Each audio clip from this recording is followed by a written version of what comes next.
Good morning, everyone. My name is Nicole Leggett, and I'm joining you today from the Office for Prevention of Family and Domestic Violence at our Walyawak campus in Fremantle. I'd like to start by acknowledging that I'm joining you today from Whadjuk Noongar Budja and extend my respects to Elders past, present and emerging. So this is our monthly webinar from the office to give you an update on work that is progressing in the area of family and domestic violence.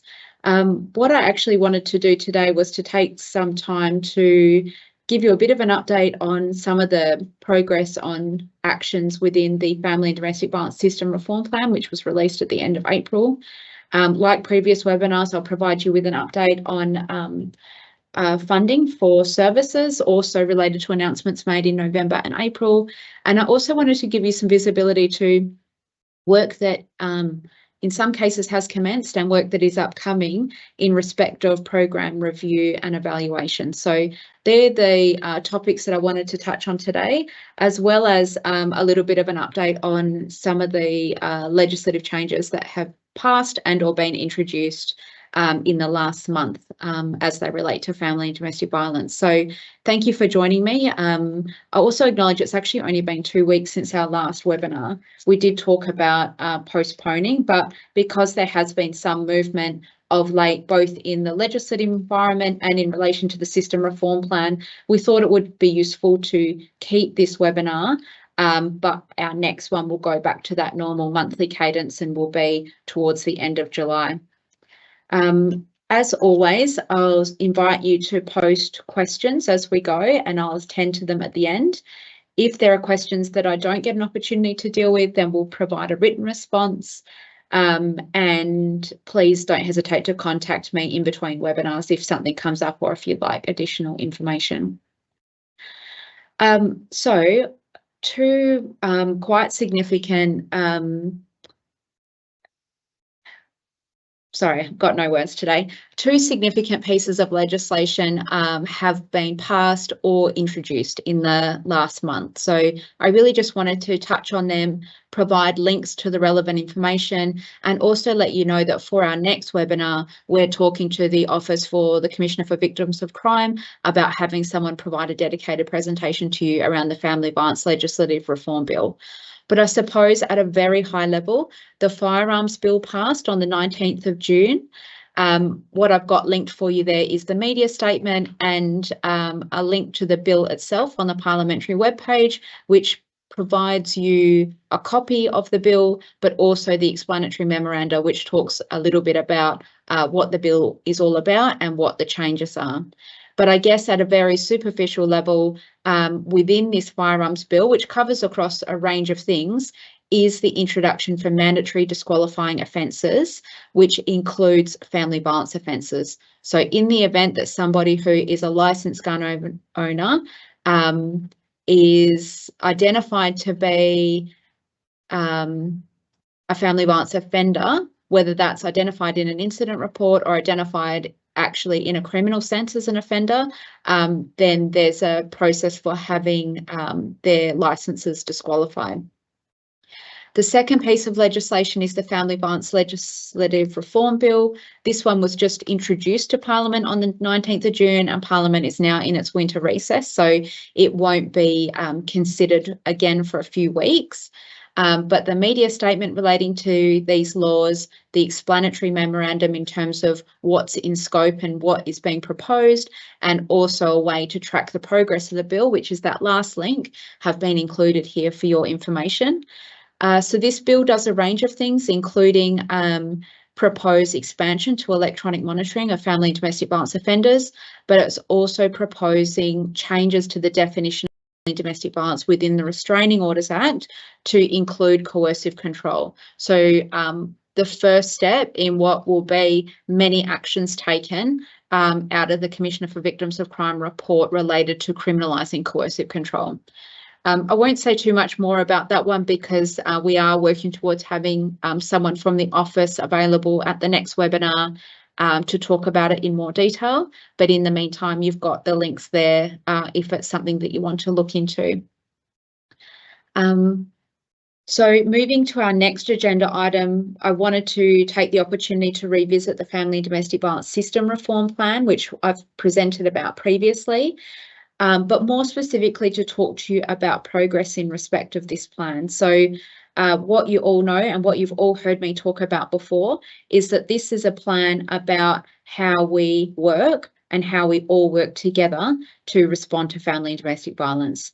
It's very much focused on response context, and in that context, it's talking about workforce development, information sharing, risk assessment, and risk management.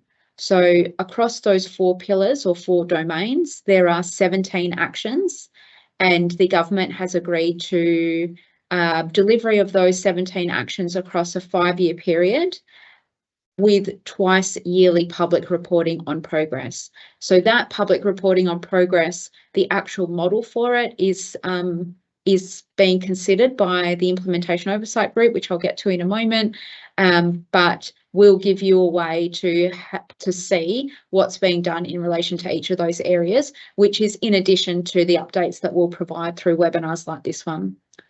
So I'll just get the team to move across. So I did already start talking about the governance arrangement.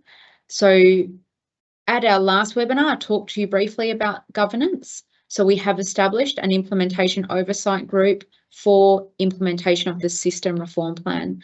And that governance group includes representatives from government agencies that have service delivery responsibilities, as well as the Department of Premier and Cabinet and the Department of Treasury. It also includes representatives from PEAG and representative community sector and Aboriginal community controlled bodies. So Aboriginal Family Legal Service, Centre for Women's Safety and Wellbeing, Stopping Family Violence, and Council of Aboriginal Services WA. And Alison Evans, CEO of Centre for Women's Safety and Wellbeing, is the co-chair of the oversight group, with Mike Rowe, who's the Director General of Communities.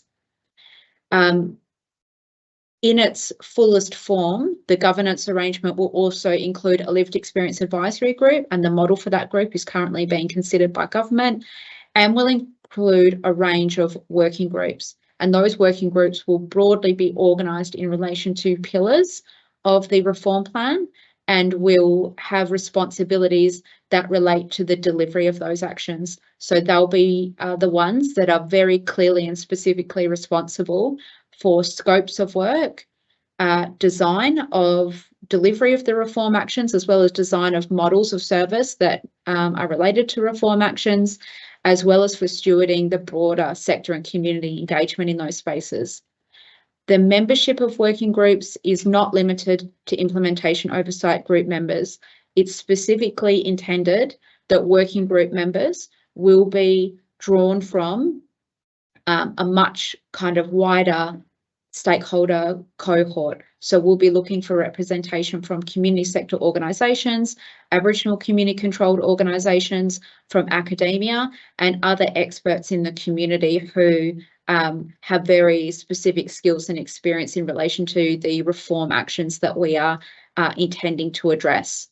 So each of those working groups will report back to the implementation oversight group, and the oversight group in effect will have quite a high level view of progress, and their job really will be to make sure that there's no barriers to delivery. So to keep the working groups to an accountable schedule, to make sure that there aren't any blockages stopping us from delivering on the work, and also for oversighting that process around twice yearly reporting and providing that conduit back to Minister Winton, the Minister for Prevention of Family and Domestic Violence, as well as with the Lived Experience Advisory Group. So they're kind of the anchor, but the work itself will be held and managed through the working groups.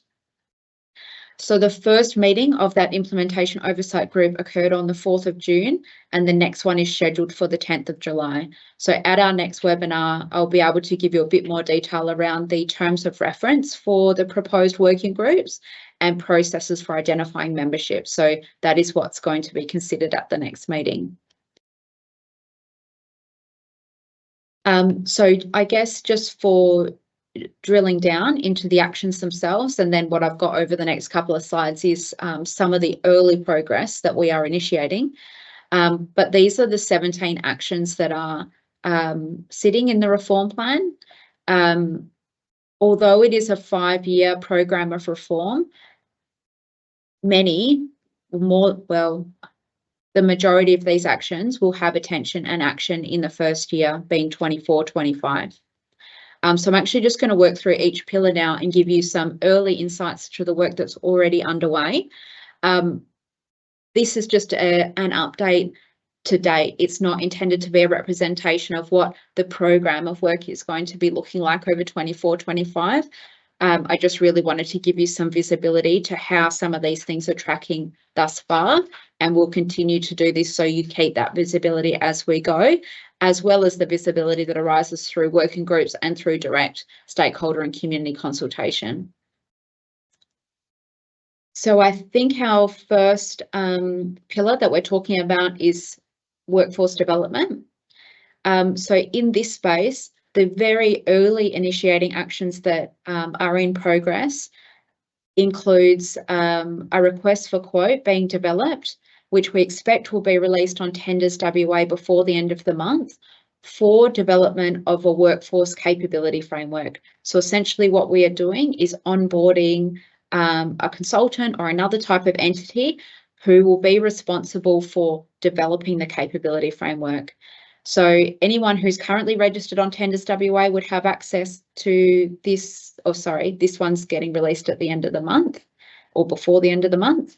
The scope of work that's set out here includes looking to working examples in other jurisdictions, working with that working group, but consulting much more broadly than that with sector and stakeholders and other kind of key experts in this space.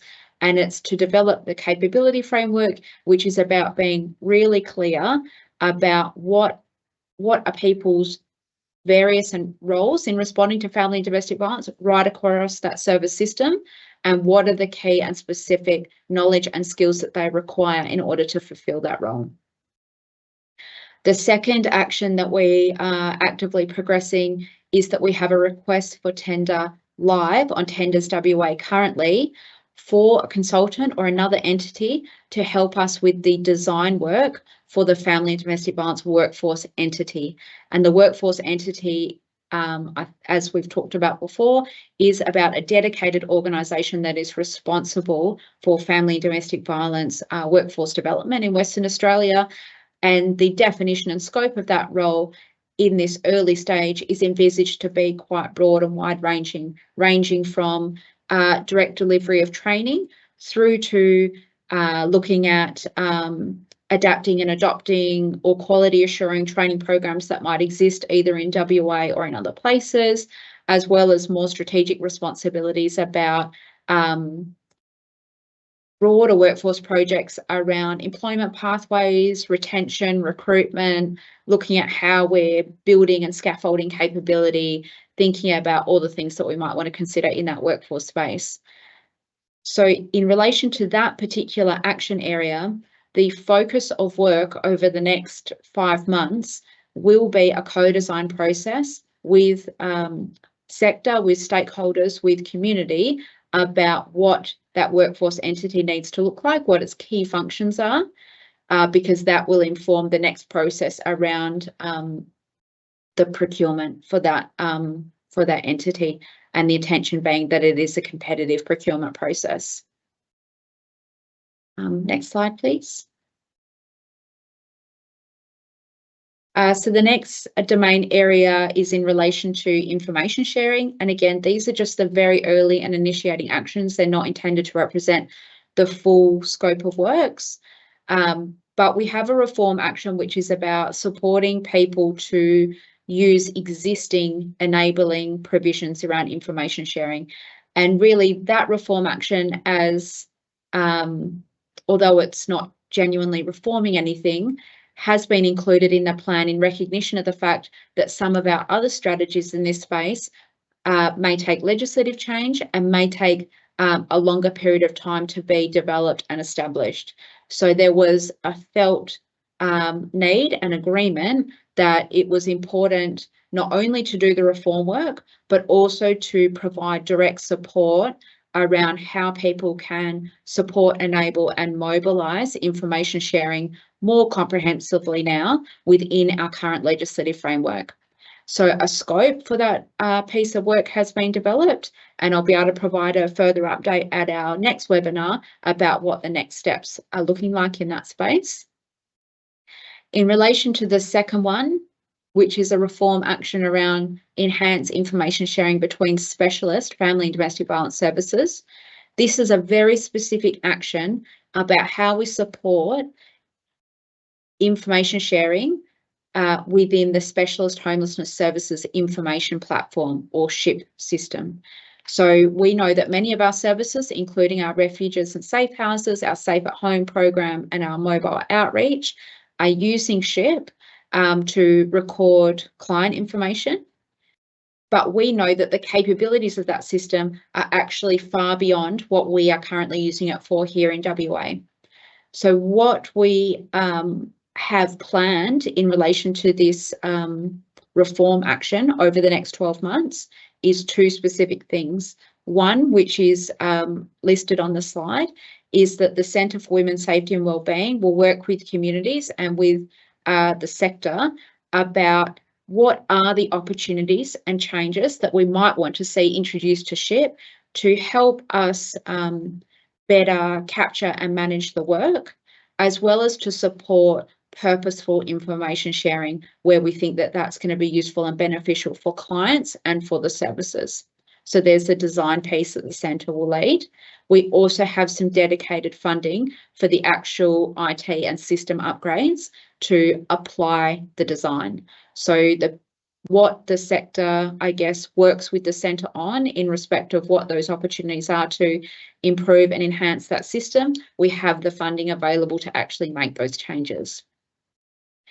The third action area that there's some initiating work already underway on is enabling data sharing between police, communities and justice. And actually in the reform plan, in the detail of the reform plan, what it talks about is that this is just a starting point, and that it's about enabling data sharing between police, communities and justice in the form of a proof of concept to help us learn what we can do in this space, how we might apply it, and then what the opportunities are to expand it. So it's not intended that it will be limited to just those three agencies, but we needed to be able to start somewhere with defined data sets to test and check what the technology capabilities are that we currently have in this space and how we can use those existing technologies to help us better share information between those three agencies as a starting point to inform the work. So what we have done in this space is we've got some very clear governance arrangements set up, and in this environment of data sharing, much like information sharing environments more broadly, we need to be very clear and cognizant about the legislative environment that we're working in. So we've got a very clear governance structure that's been set up, and we're currently working on a proof of concept, which is, as I described, is thinking about what we can do with the technologies and capabilities that we have and how we can build a product that gives us some insight into what we can do, what its benefit is, but also what are the limitations, and then how does that help us understand what we need to build out in our databases or in our practices that help us get to information sets that help inform the work. Next one, please. In the risk assessment domain, the early action both relate to release of requests for tender on Tenders WA. So we have a request for tender open for redevelopment of the common risk assessment and risk management framework. So this would be to identify a consultant or an organisation to lead this work, working with communities, working with a working group and doing broader sector and stakeholder engagement. The request is open until the 10th of July, and there's a non-mandatory briefing on the 28th of June. And as you would all know and be familiar, even if you aren't able to attend the non-mandatory briefing, those slides and that information will become available for you on Tenders WA to refer back to. We've made similar progress around the dedicated Aboriginal Family Violence Risk Assessment tool, where we are also live on Tenders WA with a request. The non-mandatory briefing is scheduled for the 26th of June and closes on the 17th of July. And that particular process is restricted to Aboriginal businesses, Aboriginal community-controlled organisations, or an Aboriginal person leading a consultancy. And then moving across to the last slide, this is very early updates in these spaces, but in the relation to the reform action around authorised and embodied models for case coordination. And what I should say is that in the reform plan, there are 3 actions, but in each action, there's multiple different parts. So the way I have provided the update here is overly simplistic in terms of the scope of work that it's intended that these actions would capture. It's really just about giving you visibility to the very early things that have happened and are happening while the scopes of work are being built out for consideration by working groups.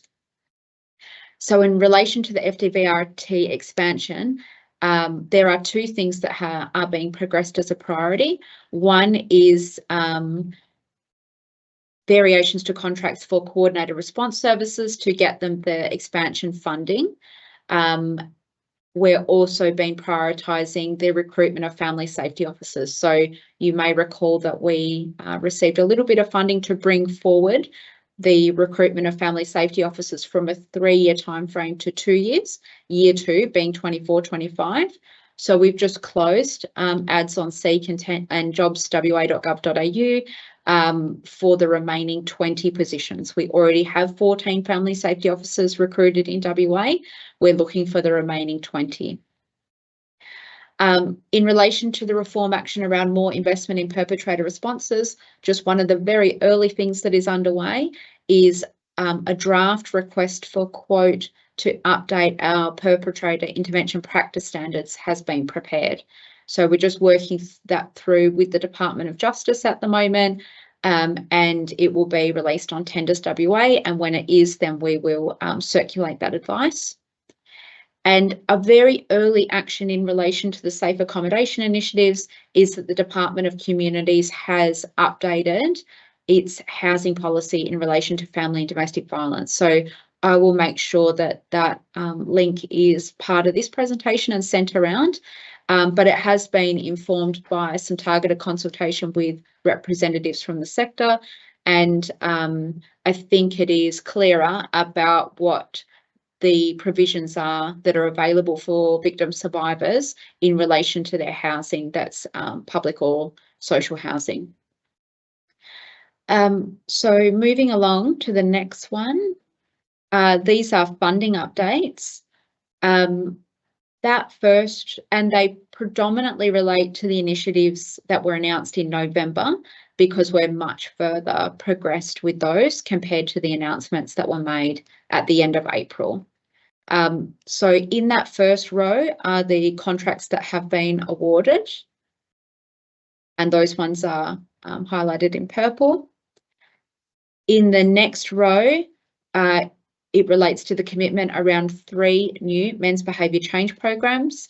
The tender for the Southwest program has closed, and then once we've made determinations about the Southwest, the procurement will commence for the other 2 locations, which are the Great Southern and Wheatbelt.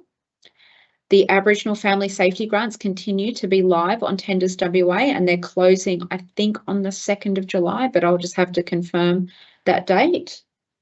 Confirmed, 2nd of July. Expansion of Safe at Home is live on Tenders WA currently, 3 new locations, Kalgoorlie, Kununurra and Port Hedland. Kununurra is restricted to Aboriginal community-controlled organisations, but notwithstanding that, we would also strongly encourage Aboriginal organisations to apply for Kalgoorlie and Port Hedland. The supported accommodation units at Rua is also well progressed in respect of the procurement. The other things that were part of the November announcements include the primary prevention grants, which have closed on tenders WA and are currently being assessed, and we're very well progressed with that process. A new family and domestic violence awareness campaign, which is currently being developed, and a number of people from the sector were involved in focus groups over the last few weeks to give some early feedback on the concepts. We are working with the Department of Education, Catholic Education WA, and Independent Schools WA around expansion of the Respectful Relationships Teaching Support Program, and I expect to have a further update for you on that one at the next webinar. We are also doing the scoping work around expansion of the first responder training into the law and justice sector, and we are progressing replacement of Stirling Refuge. And that really speaks to all of the announcements from November. I also have a brief update on the newer announcements that came out of April, though not in this same level of detail, which is to circle back to some of the update I already provided about family and domestic violence response teams expansion. So the expansion funding for coordinated response services is being finalised at the moment. The family safety officer recruitment is well underway. We're working with Justice on the rollout of adult community corrections officers into those teams, 5 locations in the first instance, and we're also working with coordinated response services and police on expansion to 7-day per week operation. The other updates in respect of all of those, I might hold over to the next webinar because I'll be able to offer you some more substantive information at that time.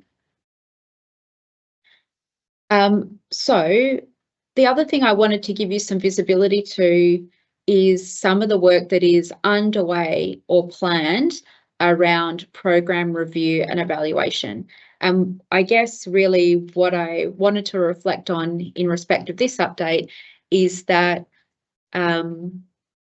we continue to operate in this sector with multiple and different funding sources, including from the Commonwealth, including from the state government. We know that we have that there are end dates, hard end dates on some of these programs. So really, I guess what we're wanting to do is to be really clear and have a really good foundation informing our recommendations about the things that need additional and continuing funding. And I guess when I say that, I'm not intending to suggest that we don't want continued funding for everything. That's certainly what we'll be arguing for. But really, I guess what I'm trying to say is that we want to make sure that we're in a very good place to actually make good, solid, evidence-informed arguments about all of these things. So reviews and evaluations that we currently have underway and that we are actively working on is the Aboriginal Health Council WA pilot, which has family violence responses in 5 Aboriginal medical services around the state. The primary prevention projects from 2023. The new one-stop hubs in Armidale and Broome, and the Respectful Relationships Sport and Rec program. We plan to do reviews and evaluations of the mobile outreach response, the National Partnership Agreement funded men's behaviour change programs, Mundamaya, the Aboriginal Family Safety Grants, the Family and Domestic Violence Awareness Campaign, and we also have funding for an impact evaluation of the whole system reform plan. So to help us have an understanding about what is the cumulative impact of doing this targeted work with the service system more broadly about improving our responses to family and domestic violence. And I've actually missed one off this list. We also intend to do evaluation work around the family and domestic violence response teams and specifically the onboarding of family safety officers, but that won't start for another 12 months. For reference, we have completed evaluations around the first 2 one-stop hubs, Mirrabooka and Kalgoorlie, and a summary report is available on Community's website. And along the way, we've been doing internally rapid reviews of the mobile outreach program to help give visibility and profile to the importance of this initiative. So I guess with that said, I've sort of come to the end of my 30 minutes. I'm very happy to answer questions. I'm also happy to take questions and comments through the email address on your screen or through my direct email. But perhaps if I turn to the Q&A and I can answer people's questions.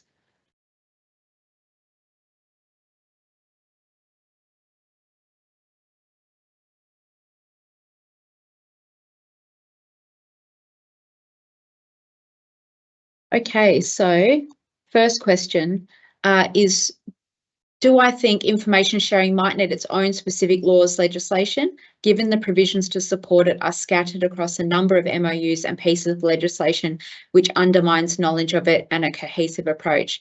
Thank you for the question. I absolutely I appreciate it. I think it's spot on. I think probably the first step in this process in terms of understanding where we're going to be as a state in respect of enabling provisions around information sharing is to get a really clear understanding of what the new privacy and responsible information sharing legislation will do.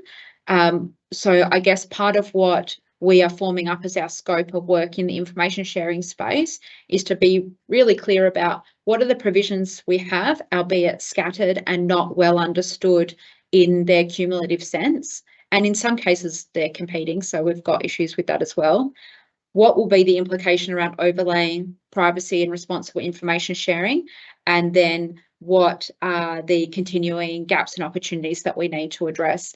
And it may well be that they need dedicated information sharing. And actually part of the discussion in National Cabinet is very specifically about information sharing, more focused on the perpetrator space, but I think it is a live issue in most states and territories, and it may well be something that is directed down through the Commonwealth and that National Cabinet arrangement.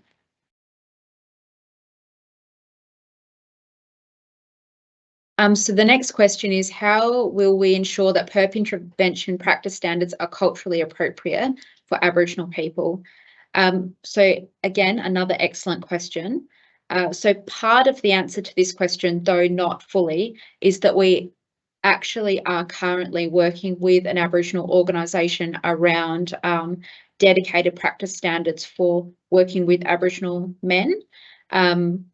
That in itself is a very difficult and complicated piece of work to do. So I think probably what we'll be trying to do between these two pieces of work is understand what are the relevant component parts and where can we build nuance around cultural responsivity into mainstream standards, if I can put it that way, and then what does that space look like around its own dedicated approach and response, and hold that space for the two.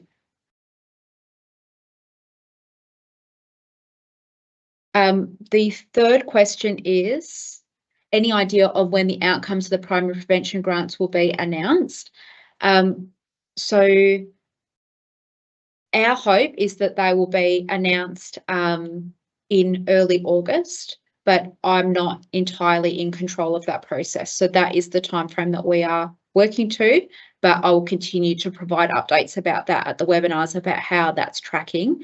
But we certainly want to get that money out as quickly as possible, and understanding that there's been such a great body of work done already that we want to be able to keep that momentum going, particularly as we know that when these grant applications are occurring and happening, people are forming and building partnerships, they're coming together on ideas, and we don't want that to go stale. So we are working to get it out as quickly as we can, and yeah, working towards August. I'll just give it a minute or two. I don't have any other questions to answer, but I'm certainly happy to answer further questions. We will send out the slides. I'm also happy to send out details for people about how to register for Tenders WA if that's not something that you currently have familiarity with, so you at least have that ability to see those tenders coming live and what those scopes of works are, and consider for yourselves about whether that's something that you might like to bid for or be a part of.